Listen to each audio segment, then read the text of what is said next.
Hello and welcome back to the Project Hercules Diaries. This is a special Shed Fairy edition because while I was hard at work today, the Shed Fairies have been in and they have shaved a little bit off the inside of this so that when it is all together there is absolutely no end float in that shaft.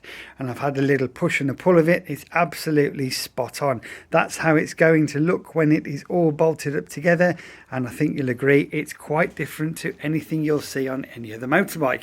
And that's kind of the point, isn't it? You know, I could fit a Harley gearbox, I could fit an AMC gearbox.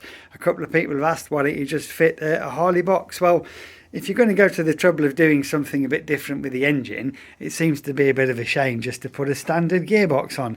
So that was the rationale behind it, and it also fits in the available space. So I know the Shed Fairies have been in today because behind me on the big Churchill lathe, the evidence is still here with all the swarf around. This is Exhibit A, my lord. Obviously there's not a great deal has had to come off, probably 118,000, something like that, as we measured yesterday with the slip gauges. But all in all, I'm very pleased. I'm going to offer that up to the bike after I've had a cup of tea, see how it looks in situ, but I'm sure it fits and I'm sure it looks quite well. It's not finished. We still need to put the selector mechanisms inside, and that means out of here will come the rod that we push and pull to change the gear.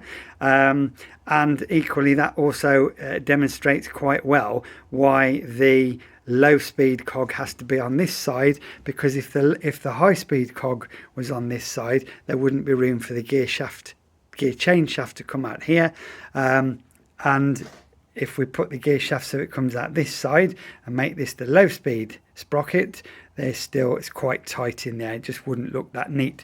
So that's the way it needs to be. So there we go. I'm very chuffed with that. That's a good day's not work for me.